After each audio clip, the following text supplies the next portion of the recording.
భం భం బోలే శంఖం మోగెలే ఢం ఢం ఢోలే చిలరేగిందిలే.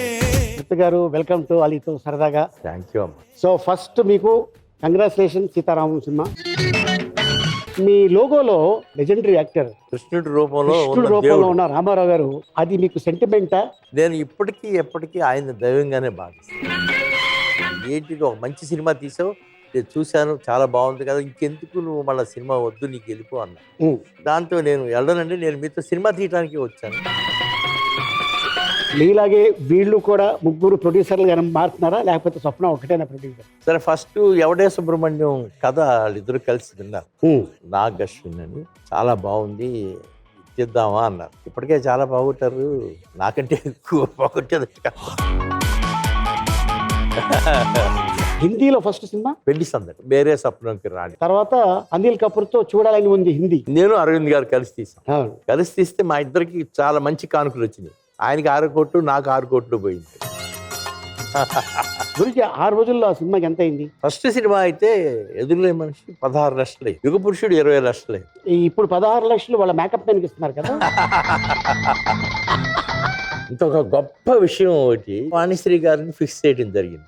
సరే, ఆవిడ నాకు 2 లక్షల రూపాయలు కావాలని 2 ఇచ్చాం కాబట్టి ఈయన 2.5 అడుగుతారేమో అని ఒక పొట్టంలో ఒక 50,000 తీసుకెళ్ళాను రామారావు. ఏం 50 ఉంది, మనం బ్యాలెన్స్ 25 కదా, మనం తీసుకునేది 2 అని ఇచ్చాను.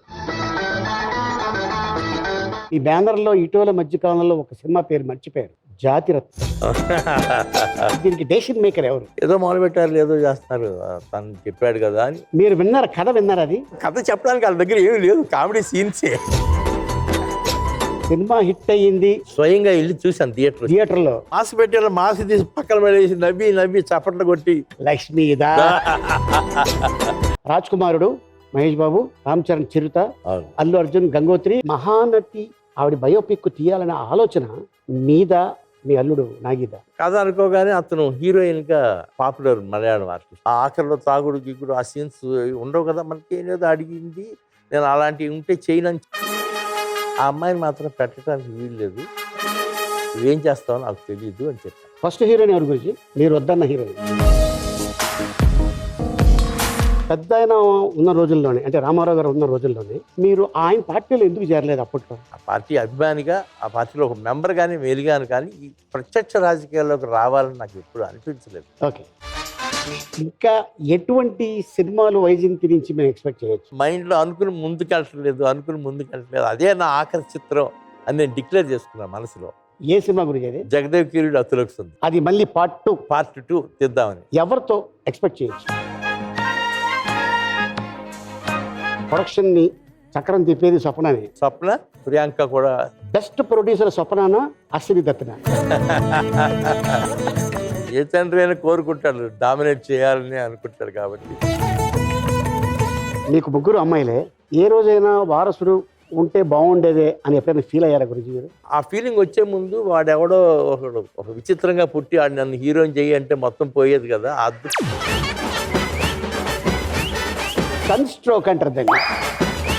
గౌరీ శంకర్లు కదా, ఆ షూటింగ్ టైంలో సీనియర్ ఎన్టీఆర్ గారు ఇంట్రెస్ట్ ఇన్సిడెంట్ ఏదో చెప్పారంట కదా మీకు? అది సంగీతం గారు ఇక్కడ ఉంటున్నారు, కేవీ రెడ్డి గారు దూరంగా ఉండి సంగీతం పాము అంటే వదలండి బ్రదర్, వాడే వస్తారు ఇక్కడికి అన్నాడు ఆయన. ఈ లోపల ఆడు ఏదో బోరు చేయాలంట అన్నారు, అది గబా గబా గబా గబా. ఫ్యూచర్లో ఓటీటీ అనేది థియేటర్ మనుగడకు రిస్క్గా మారబోతుంది. ఓటీటీ ఎంత మాత్రం ప్రమాదకరం కానే కాదు. YouTube is already danger. ఆలీతో సరదాగా కాసేపు అని వెళ్ళి అశ్విని దత్ గారు ఆలీ కొట్టుకున్నారంటండి అని యూట్యూబ్లో చెప్తే మొత్తం అన్ని ఆపేసి అయ్యే చదువుతుంటారు. ఏంటి గురించి ఇప్పుడు ఈ ఇటీవల మధ్యకాలంలో ఇండస్ట్రీ స్ట్రైక్ అని మా థియేటర్స్ రన్ అవ్వట్లేదు. వాళ్ళేమో మొత్తం థియేటర్లు అన్నీ ఒక 3-4.